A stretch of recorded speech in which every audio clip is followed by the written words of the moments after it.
Let's talk about the number one thing that I hear from people when we talk about learning in fire protection. And I would say it's probably one of the few things that we all can unequivocally agree on in fire protection.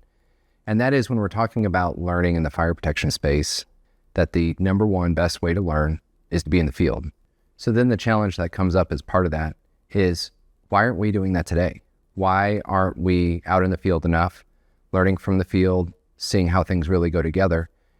And that's because we have a lot of limitations when it comes to learning and being in the office. If we're an engineering consultant, if we're a contractor, we've got time limitations, we've got deadlines, we're busy.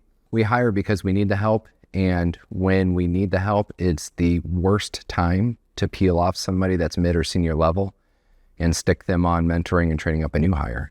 So the frustrating thing that we all kind of run into is we want to spend more time in the field. We want to guide and see the field, but we don't get out there. We don't do it. And why is that? We can't just go walk out in the field, see all of these very advanced things and talk about the exceptions. You've got to start at the basics.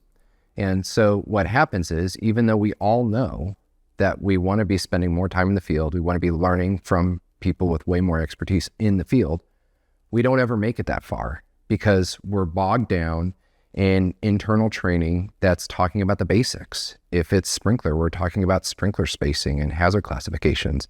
If it's fire alarm, we're talking about strobe distances and speaker intelligibility.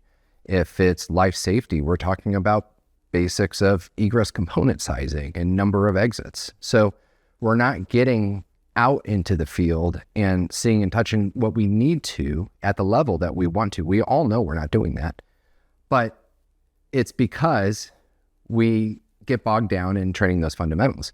I think overwhelmingly, we could all benefit from more time in the field, unless our background is coming from the field, unless we've installed, unless we've been walk the job sites, unless we do estimates, unless you're coming from the field with field experience. Everybody could be spending more time in the field, but we got to get people there first. So what's the answer to that? So this is the first part in a 5-part series where I'd like to explore some of these topics. So how are learners today learning, especially in the context of having AI and large language model availability? What does the future of that look like? Why is learning more difficult and more challenging when it's live taught, whether online or in person, than it's been in the past? How have our expectations changed for the way that we learn? And then what are some honestly really easy to implement opportunities for internal training that we have? Not necessarily just what we do as part of Meyer Fire and Meyer Fire University, but looking at internal training. How can that be better? So we know we want to spend more time in the field, but how do we get there? And how do we get there really fast? What are some really high ROI opportunities that honestly require very little prep time, but have massive impact in terms of our teams being way more productive and way more knowledgeable in what they do?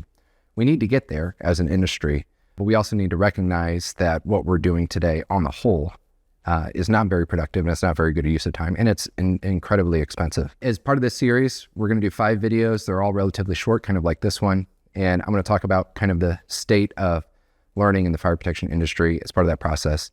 In the next video, we're going to talk about learning challenges with new learners, specifically with AI and what that looks like today. So hope you join me for the next one. Thanks.